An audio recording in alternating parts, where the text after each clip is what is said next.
तो कैसे हैं आप सभी लोग। एक बार फिर से स्वागत है आपका हमारे YouTube channel study with Yogesh में। तो लास्ट क्लास में हम लोगों ने जो परीक्षा वाणी की क्लास देखी थी, प्रमुख व्यक्तित्व वाला चैप्टर हम लोग देख रहे हैं। और इस चैप्टर के अंतर्गत मैं आप लोगों को कहाँ तक पहुँचा रहा हूँ कि एक बार हम लोग परीक्षा वाणी कंप्लीट कर लें। एक बार का मतलब नेक्स्ट वीक से मात्र एक क्लास आपकी परीक्षा वाणी की आएगी, ठीक है। उसके बाद हम लोग जो नेक्स्ट वीक है आपका जो शेड्यूल है, मैंने आपको बताया 2 क्लासेज आप हिंदी की देखोगे पटवारी लेखपाल के अकॉर्डिंग, साथ ही साथ 3 क्लास जो जीएस है वो अत्यधिक महत्वपूर्ण क्लासेज होंगी। वो न सिर्फ आपकी ग्रुप सी बल्कि आप लोगों के आरओ एआरओ का जो एग्जाम होगा, प्रीलिम्स का या यूकेपीएससी की कोई भी एग्जाम हो उसको भी हिट करके वो बनेगा। और साथ साथ ही जो नॉन टेक वाले स्टूडेंट हैं वो ध्यान देना, जो नॉन टेक वाले स्टूडेंट हैं, मतलब नॉन टेक वाले मतलब सेट टेक वाले जो जेईई वाला है, उन लोगों का जो मतलब नॉन टेक पोर्शन है आपका जो यूकेपीएससी से एग्जाम होने वाला है, वो जो जीएस के लेके परेशान है। देखो नॉन टेक वालों से नॉन टेक पोर्शन उतना हार्ड नहीं पूछता है यूकेपीएससी। तो आप लोग प्लेलिस्ट में जाके एक तो मॉडर्न हिस्ट्री की वीडियो देख लेना, आधुनिक भारत के मैंने वन लाइनर बनाए हैं, साथ ही साथ मैंने एंशिएंट हिस्ट्री के वन लाइनर बनाए हैं, जियोग्राफी मैंने आपको पढ़ाई है, इकोनॉमी मैंने आपको बहुत से चैप्टर कराए हैं, वो आप लोग चेक कर लेना, ठीक है। कल एक बहुत महत्वपूर्ण क्लास आप सभी लोगों के लिए आएगी और वो क्लास होगी लोअर पीसीएस मेंस के लिए। कल ही आपको समझ आ जाएगा कि क्या आपको करना है क्या नहीं करना है, ठीक है। सेकंड पेपर और पहला पेपर दोनों को मैं आप लोगों को थोड़ा सा बताऊंगा, उसमें कैसे करना है क्या करना है, बहुत हद तक आपको आइडिया आ जाएगा। बाकी टेलीग्राम ग्रुप जो मैंने लोअर पीसीएस के लिए बनाया हुआ है उस पर आप लोग ऐड हो जाइए। जो ऐड नहीं हुए हैं लोअर पीसीएस वाले, तो आप लोगों को मैं लिंक इस वीडियो के कॉमेंट सेक्शन में दे दूंगा, पिन कर दूंगा, आप लोग उससे वहां पर ज्वाइन हो सकते हैं, ठीक है। हम लोग शुरुआत करते हैं, बाकी अपनी जोश को हाई रखिए, ठीक है। आज थोड़ा वीडियो लेट आई आपकी, लेकिन आ गई, तो अपना जोश हाई रखिए, होशो हवास में रहिए, इस धरती पे रह के अध्ययन कीजिए, मेहनत कीजिए, सब कुछ संभव है। एक बार मेहनत का परिणाम आपके सामने आने लग गया तो वो रेगुलर आता रहेगा, ठीक है। थोड़ा स्ट्रगलिंग फेज में आप अभी हो सकते हैं, लेकिन इसका ये मतलब नहीं कि इसका कोई रिजल्ट आपको नहीं मिलेगा, ठीक।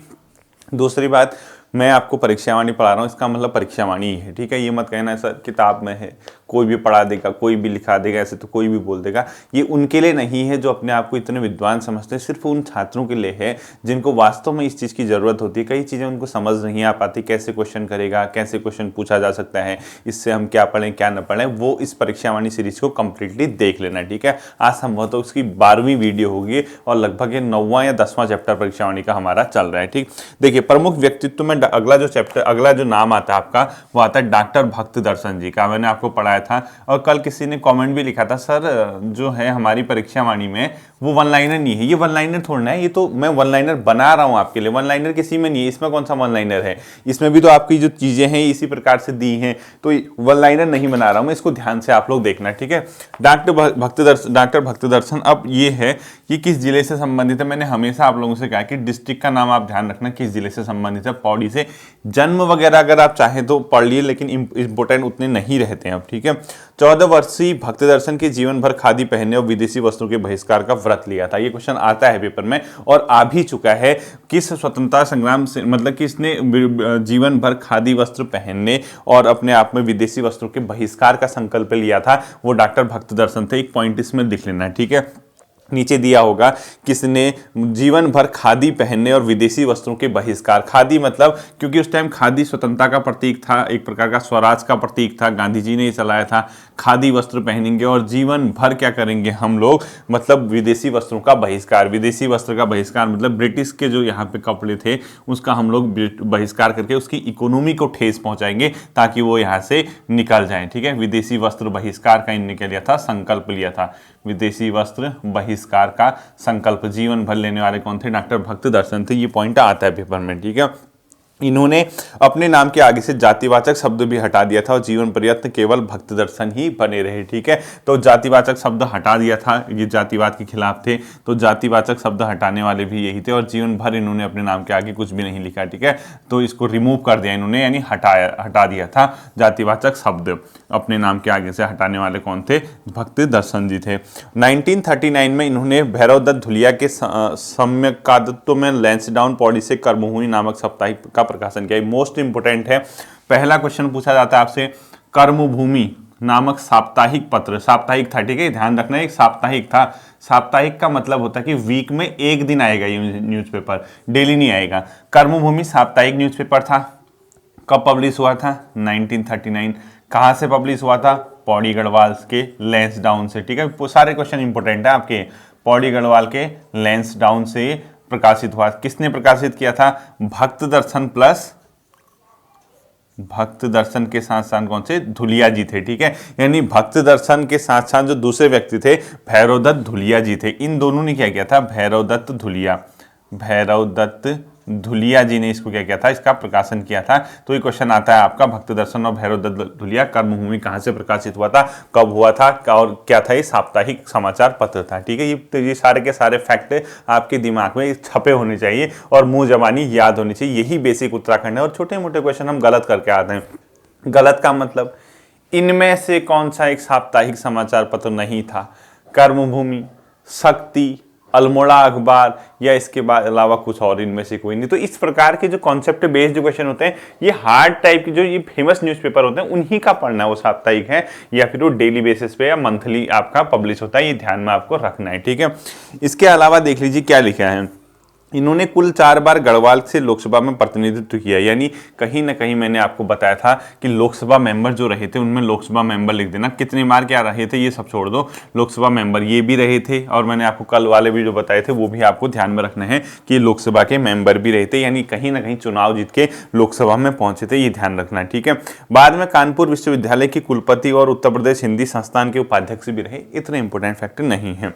12 वर्ष के प्रयासों के बाद उन्होंने गढ़वाल की दिवंगत विभूतियां नामक पुस्तक लिखी। मोस्ट इंपोर्टेंट है ये पुस्तक, पेपर में आती है आपकी। गढ़वाल की दिवंगत विभूतियां किसने लिखी है?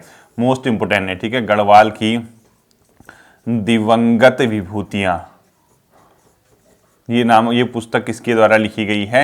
ये डॉक्टर भक्त दर्शन के द्वारा लिखी गई है। ये पुस्तक बहुत इंपॉर्टेंट है, पेपर में आती है, ध्यान में इसको रखना, ठीक है। इसके अलावा उन्होंने सुमन स्मृति ग्रंथ, कलाविद मुकुंदलाल बैरिस्टर स्मृति ग्रंथ व स्वामी रामतीर्थ स्मृति ग्रंथ लिखी। यानी इसके अलावा लिखी, लेकिन ये तो लिखी ही लिखी। तो ये आपका सुपर इंपोर्टेंट है, ये मोस्ट इंपोर्टेंट है। गढ़वाल की दिवंगत विभूतियां नामक पुस्तक किसके द्वारा लिखी गई है? डॉक्टर भक्त दर्शन के द्वारा लिखी गई है। अन्य पुस्तकों के आप लोग शॉर्ट नोट बना के, जैसे भक्त दर्शन लिखते हो ना, ये जैसे आप लोग शॉर्ट नोट बनाते हो, क्या बनाओगे? देखो, पौड़ी में इनका जन्म हुआ था, खादी और विदेशी वस्त्र के बहिष्कार का संकल्प लिया था, जातिवाद तक अपने नाम के आगे से शब्द हटा दिया था, गढ़वाल की दिवंगत विभूतियां नामक पुस्तक लिखी थी, लोकसभा के मेंबर भी रहे थे, कर्मभूमि का साप्ताहिक प्रकाशन किया था, 1939 में पौड़ी के लैंसडाउन से निकला था। तो ये एक बहुत बढ़िया अप्रोच होता है आप सभी के लिए। अब देखिए, जैसे लोअर पीसीएस का मेंस एग्जाम है, उत्तराखंड के उसमें क्वेश्चन आते हैं, हो सकता है कि 25 शब्दों में किसी के बारे में लिखने को आ जाए। सपोज एक एग्जांपल दे रहा हूँ, वो पता नहीं है कि क्या आ जाए, और आप लोग इसके बारे में पढ़ा, आपने रट के गए, दिमागी काम नहीं किया। देखो, अगर पेपर में ये आ गया, भक्त दर्शन के बारे में लिखो, कितनी इजीली लिख सकते हो, ठीक है। स्वतंत्रता संग्राम में महत्वपूर्ण भूमिका निभाने वाले भक्त दर्शन ने जीवन भर खादी न पहनने और विदेशी वस्त्रों के बहिष्कार का संकल्प लिया। साथ ही साथ उन्होंने जातिवाद को मिटाने हेतु जातिवाचक शब्द को हटाने के अलावा साप्ताहिक कर्मभूमि का भी प्रकाशन में महत्वपूर्ण भूमिका निभाई। हो तो 25 शब्द। ये अप्रोच कौन अपनाएगा? आप ही अपनाएंगे, मैं नहीं अपनाऊंगा। स्किल इस प्रकार का अपने अंदर डेवलप करना है। यानी आपके पास चीजें हैं, आपके पास ज्ञान है, आप भवसागर हैं ज्ञान के, लेकिन आपको उसको एक्सप्लोर करना नहीं आता, आपको उसको सामने रखना नहीं आता है। और ये रटने से अच्छा समझ के पढ़ोगे, इस तरीके से कॉन्सेप्ट बना के पढ़ोगे तो आपके लिए बहुत आसान क्या हो जाती है, चीजें हो जाती हैं, ठीक है। तो देखिए, साथ ही साथ उसने कुछ और पुस्तकें लिखी, तो आप लोग लिख लीजिए। अन्य पुस्तकों के अंदर लिख लीजिए सुमन स्मृति ग्रंथ, इस प्रकार से लिखा जाता है इसको, ठीक है। सुमन स्मृति ग्रंथ इन्हीं के द्वारा प्रकाशित की गई। इसके अलावा कलाविद मुकुंदलाल बैरिस्टर स्मृति ग्रंथ, कलाविद बैरिस्टर मुकुंदलाल स्मृति ग्रंथ मैंने शॉर्ट में लिख दिया, ठीक है। और साथ ही साथ स्वामी रामतीर्थ ग्रंथ, स्वामी रामतीर्थ स्मृति ग्रंथ, यानी इस प्रकार की चीजें, कलाविद बैरिस्टर मुकुंदलाल स्मृति ग्रंथ, स्वामी रामतीर्थ स्मृति ग्रंथ, सुमन स्मृति ग्रंथ, इनकी अन्य थी। बस इतने से आपका भक्त दर्शन जी से काम बन जाता है।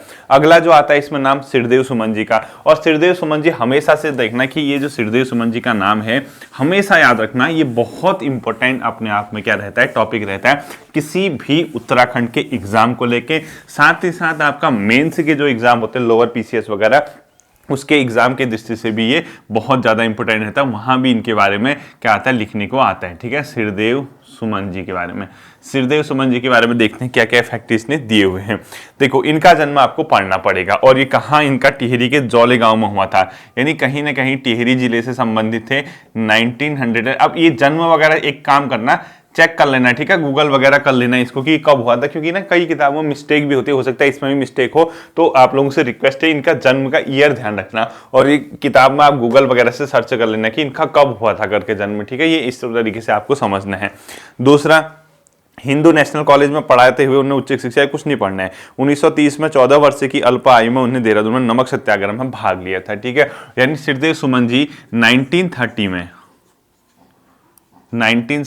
में इनके बारे में थोड़ा पढ़ना है ढंग से। सत्याग्रह में भाग, कहाँ, देहरादून आए थे भाग लेने के लिए, कहाँ, देहरादून, ठीक है, ये थोड़ा सा ये वाला पॉइंट ध्यान रखना। 1930 में नमक सत्याग्रह में भाग लेने के लिए कहाँ पे आए थे, देहरादून आए थे, ठीक। 1938 में श्रीनगर में आयोजित राजनीतिक सम्मेलन, वो मोस्ट इंपोर्टेंट है, श्रीनगर राजनीतिक सम्मेलन कब हुआ था, पेपर में बहुत आता है, श्रीनगर राजनीतिक सम्मेलन, ये बहुत ज्यादा इंपॉर्टेंट क्वेश्चन है, ये 1938 का है, और इसमें किस किसने भाग लिया ये सुपर इंपॉर्टेंट है, ध्यान रखना। नेहरू, विजय लक्ष्मी पंडित और ये इन लोगों ने भाग लिया था। यानी श्रीनगर में हुए राजनीतिक सम्मेलन 1938 में नेहरू जी के साथ साथ एक विजय लक्ष्मी पंडित जी ने भी क्या लिया था, भाग लिया था। विजय लक्ष्मी पंडित जी ने भी क्या लिया था, भाग लिया था, और ये 1938 का है श्रीनगर सम्मेलन, ये मोस्ट इंपोर्टेंट है श्रीनगर का राजनीतिक सम्मेलन, और उसमें किन लोगों ने प्रतिभाग किया था, ये बहुत ज्यादा पेपर में अपने आप में आता है, ठीक है।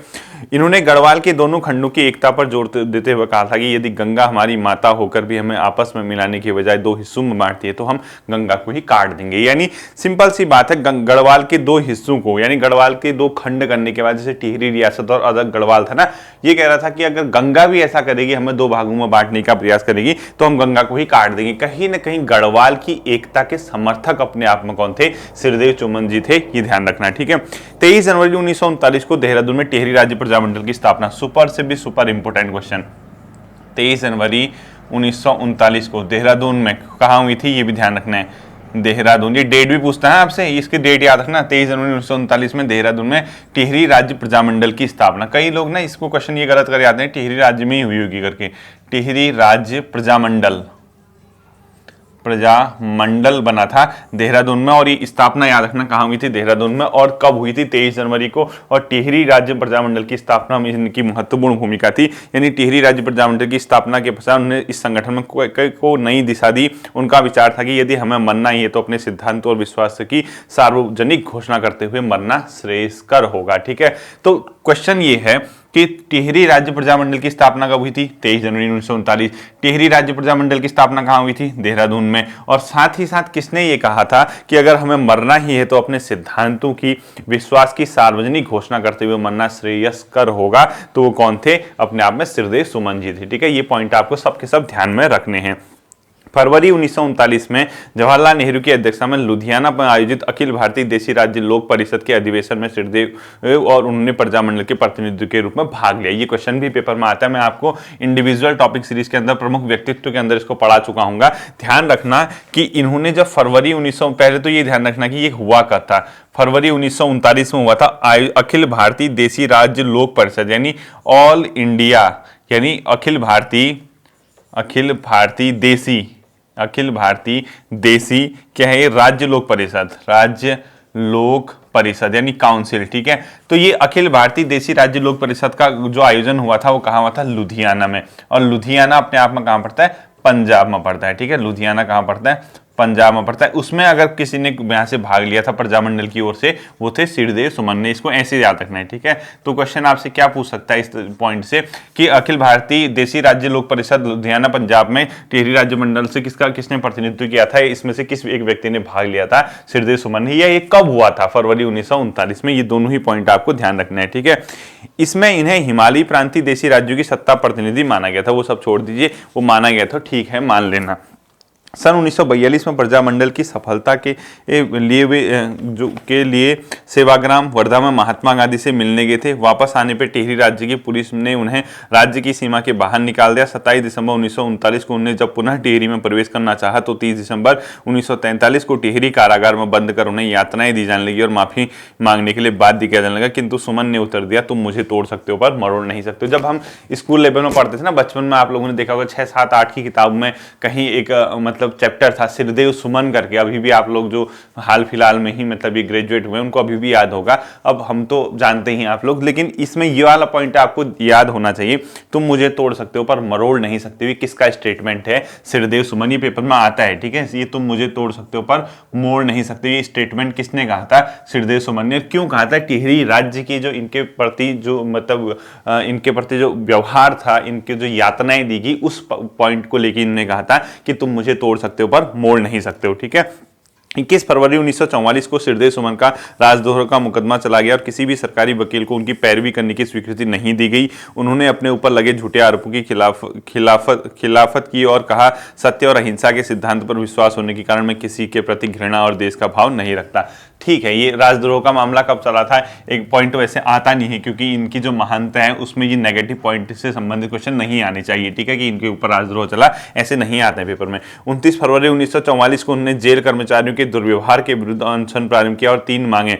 प्रजामंडल को मान्यता दें, मुझे पत्र व्यवहार करने की स्वतंत्रता दें। प्रजामंडल जो इन लोगों ने बनाया था, ठीक है, वो टिहरी राज्य के खिलाफ था, टिहरी रियासत में जो अत्याचार होता था उसके अगेंस्ट वो काम कर रहा था। साथ ही साथ मुझे पत्र व्यवहार करने की स्वतंत्रता दें, लेटर वेटर, उस टाइम फोन वगैरह व्हाट्सएप नहीं होता था, चिट्ठियों से ही संदेश भेजे जाते थे। और मेरे विरुद्ध झूठे मुकदमों की अपील राजा स्वयं सुने। इनकी ये कुछ मांगे थी, इसके लिए इन्होंने अनशन शुरू कर दिया था और उत्तर न मिलने पर उन्होंने 3 मई 1944 से अपना आमरण अनशन प्रारंभ किया था। ये मोस्ट इंपोर्टेंट क्वेश्चन है। सिरदेव सुमन जी का जो आमरण अनशन शुरू हुआ था वो कब से शुरू हुआ था? 3 मई 1944 में, ठीक है। ये जैसे बाकी जो थ्योरेटिकल चीज है वो तो देख लोगे आप लोग, तो ये क्वेश्चन देखना कि सिरदेव सुमन जी का जो आमरण अनशन शुरू हुआ था वो कब से शुरू हुआ था? 3 मई 1944 से ही पेपर में आता है, पेपर में आपके, ठीक।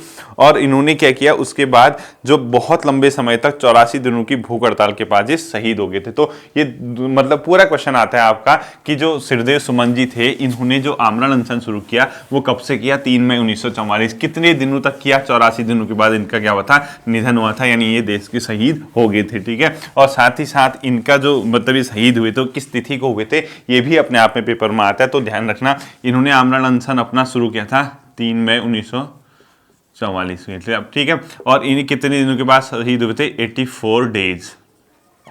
और इनका कब हुए थे? 25 जुलाई 1944 को। ये सब ये 3 के 3 डेट आपको याद रखनी है, ठीक है, मतलब 3 के 3 फैक्ट याद रखने हैं। 25 जुलाई 1944 को ये क्या हुए थे?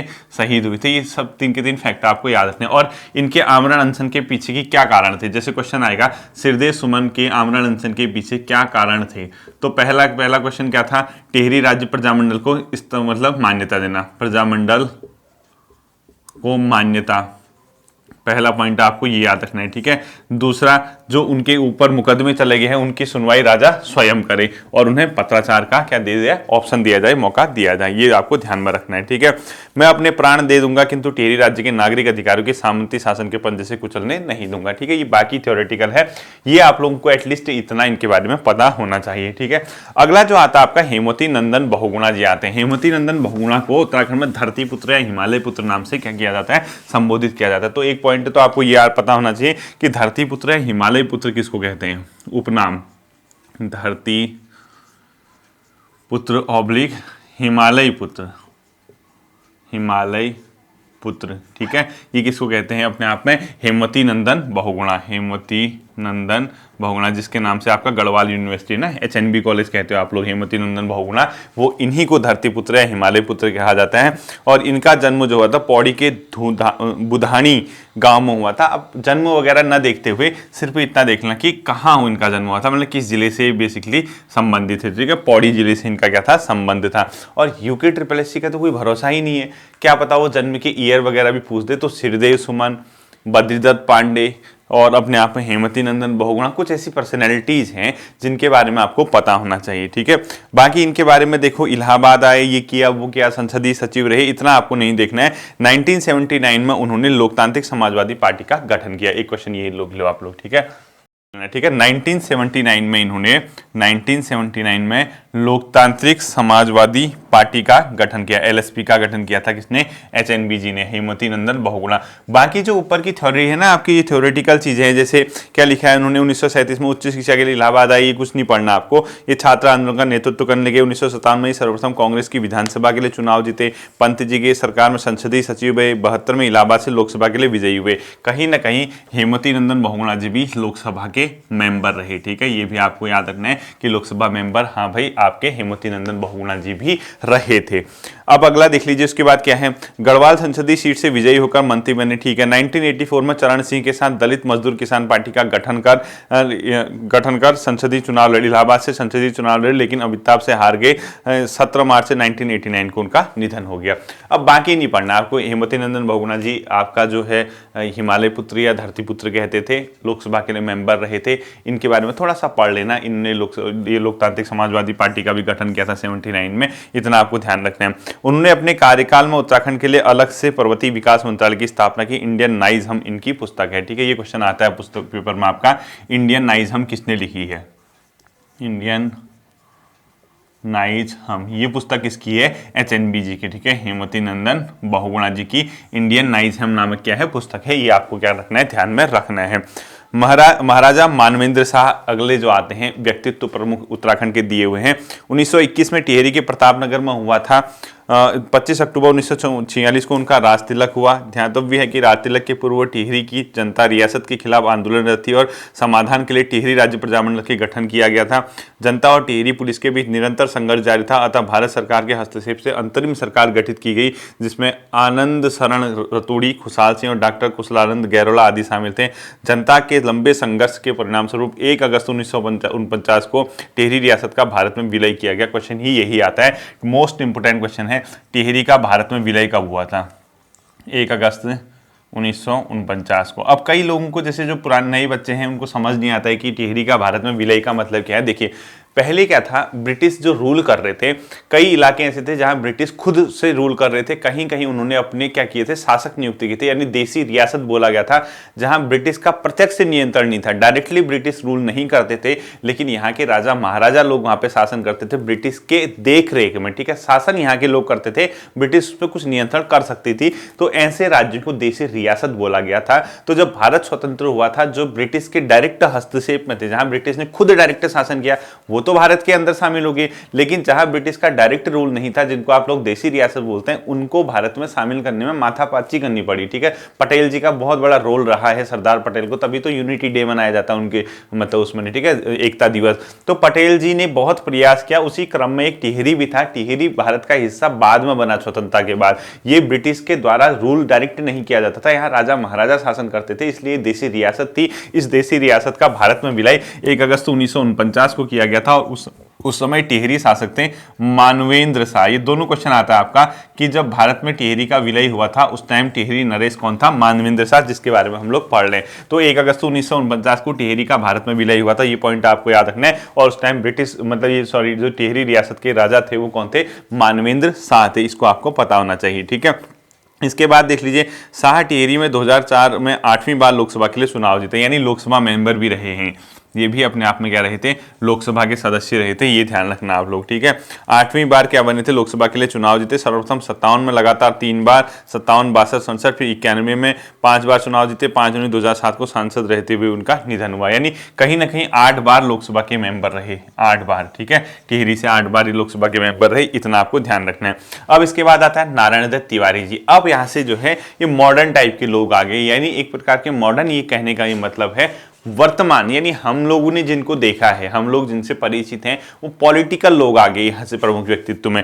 एनडी तिवारी जी के बारे में क्या कहा जाता है, विकास पुरुष। अब ये पेपर के ये वैसे इंपॉर्टेंट हैं, आपको अच्छी बात है, हमारे सीएम रहे हैं, भूतपूर्व सीएम रहे हैं, बहुत बड़ा योगदान रहा है उनका उत्तराखंड को बनाने में, बहुत बड़ा योगदान रहा है उत्तराखंड के विकास में, बहुत विकास पुरुष नाम से जाने जाते हैं। लेकिन अगर आप एग्जाम की दृष्टि से देखोगे, उनसे क्वेश्चन आना बहुत कम चांसेस रहते हैं, ठीक है। तो आपको इनको वैसे ही पढ़ना है। विकास पुरुष के नाम से जाने के, कहां जन्म हुआ, क्या हुआ, इतना इंपॉर्टेंट नहीं रहता है क्वेश्चन एग्जाम में। और 65 में कांग्रेस में सम्मिलित हुए, क्योंकि पॉलिटिकल क्वेश्चन हो गए ना, फिर ये क्वेश्चन इस टाइप के बहुत चांसेस नहीं है कि पेपर में आए। 1976 में पहली बार उत्तर प्रदेश के मुख्यमंत्री बने, यानी इनके बारे में आपको सिर्फ इतना ही पढ़ जाना है, नोट वगैरह कुछ नहीं करना है कि आप लोग इनके बारे में क्वेश्चन वगैरह लिखो। इसके बाद देखो 2 मार्च 2002 को उत्तराखंड के प्रथम निर्वाचित सरकार के मुख्यमंत्री बने। यही क्वेश्चन आता है पेपर में अगर इनसे आएगा। तो उत्तराखंड में निर्वाचित सरकार का पहला सीएम, निर्वाचित सरकार के पहले सीएम, ठीक है, निर्वाचित सरकार के पहले सीएम कौन बने थे? एनडी तिवारी जी बने थे। अब निर्वाचित सरकार के पहले सीएम मतलब जैसे पहले यूपी था, यूपी से उत्तराखंड सेपरेट हुआ, उत्तराखंड बना 9 नवंबर 2000 को, 9 नवंबर सन 2000 को। तो उसी दिन इलेक्शन तो हो नहीं गए होंगे, तो एक जो अपने आप में सरकार बनाई होगी, जो टेम्परेरी गवर्नमेंट बनी होगी, टेम्परेरी का मतलब अंतरिम सरकार बनी होगी, उसके मंत्री बने होंगे, मुख्यमंत्री वगैरह कोई बनाया, नित्यानंद स्वामी जी वगैरह, तो उसमें वो निर्वाचित नहीं थे। उसके बाद पहले इलेक्शन हुए होंगे, इलेक्शन के बाद जब इनकी सरकार बनी होगी, इसका मतलब ये है निर्वाचित सरकार मतलब जो इलेक्शन के बाद जो पहले सीएम बने थे वो एनडी तिवारी जी बने थे, नारायण दत्त तिवारी। इतना ही इनके बारे में ध्यान रखना है, ठीक है। अगला कृष्णचंद पंत जी है, ठीक है, यानी कृष्णचंद पंत, इनका जन्म ग्राम खूंट अल्मोड़ा में पंडित गोविंद बल्लभ पंत के पुत्र के रूप में हुआ। नैनीताल से कांग्रेस के टिकट पर जिसका सांसद, मंत्री और गृह राज्य मंत्री तक रहे। जनता दल की सरकार में रक्षा मंत्री रहे, मानवाधिकार आयोग के अध्यक्ष रहे, ठीक है। ये एक 1946 में मानवाधिकार आयोग के अध्यक्ष रहे। हाँ, ये देख सकते हो आप एक पॉइंट कि कौन उत्तराखंड में इसमें से कौन सा व्यक्ति ह्यूमन राइट कमीशन, मानवाधिकार आयोग के सदस्य के रूप में काम किया। उनका नाम है अपने आप में क्या? कृष्णचंद पंत, ठीक है, केसी पंत। एक पॉइंट ये याद रखना कि उत्तराखंड से किस व्यक्ति ने ह्यूमन राइट कमीशन के एक सदस्य के रूप में काम किया था, अपने आप में अध्यक्ष के रूप में, सदस्य भी नहीं अध्यक्ष, केसी पंत ह्यूमन राइट कमीशन के अध्यक्ष के रूप में इनमें से किसने काम किया था। इस प्रकार का क्वेश्चन आपका हो सकता है कि पूछ दे, केसी पंत जी क्या रहे थे? ह्यूमन राइट कमीशन के कहीं ना कहीं एक बार अध्यक्ष रहे थे। एक इस पॉइंट को आप लोग क्या करेंगे? ध्यान में रखेंगे, ठीक है। 1997 में वे भारतीय जनता पार्टी में शामिल हो गए और उन्हें 10वें वित्त आयोग का अध्यक्ष एवं बाद में योजना आयोग के उपाध्यक्ष नियुक्त किया। यानी अच्छे अच्छे पदों को सुशोभित किया, जैसे एक ह्यूमन राइट कमीशन यानी मानव अधिकार आयोग के अध्यक्ष रहे, इसके अलावा योजना आयोग के उपाध्यक्ष तक का पद उन्होंने संभाला और साथ ही साथ इसमें वित्त आयोग के अध्यक्ष रहे।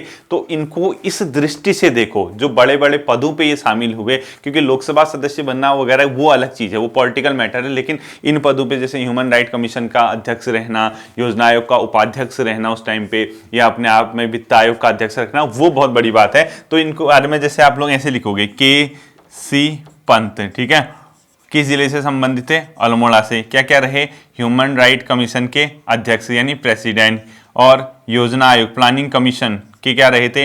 वाइस चेयरमैन यानी उपाध्यक्ष, या और इसके अलावा क्या रहे थे? फाइनेंस कमीशन यानी वित्त आयोग के क्या रहे थे? चेयरमैन। अब फाइनेंस कमीशन नाम आते ही आपको दिमाग में आना चाहिए, फाइनेंस कमीशन क्या होता है? वित्त आयोग आर्टिकल 280 यानी भारतीय संविधान में एक अनुच्छेद 280 है, उसके तहत एक वित्त आयोग का गठन कौन करता है? राष्ट्रपति करता है, ठीक है। वित्त आयोग का गठन, ये जीएस में क्वेश्चन आता है आपका कि वित्त आयोग का गठन कौन करता है? राष्ट्रपति। किस अनुच्छेद के तहत वित्त आयोग का गठन होता है? आर्टिकल 280 के तहत। तो 3-4 पॉइंट इस प्रकार से आपको इनके बारे में लिखने हैं, ठीक है। अगला आता है डॉक्टर मुरली मनोहर जोशी जी। अब मुरली मनोहर जोशी जी वगैरह से क्वेश्चन आने की संभावना नगण्य है, ठीक है, वो आप लोग समझ ही रहे होंगे, क्योंकि इस टाइप के क्वेश्चन आपको सिर्फ ऐसे ही पढ़ लेना है, लेकिन यहाँ से क्वेश्चन वगैरह बहुत कम आते हैं। और इसके बाद आता है मेजर जनरल भुवनचंद खंडूरी जी, इनसे भी क्वेश्चन जो है बहुत कम आते हैं, रेयर आते हैं, इनको आप लोग क्या कर सकते हैं? स्किप कर सकते हैं, ठीक है।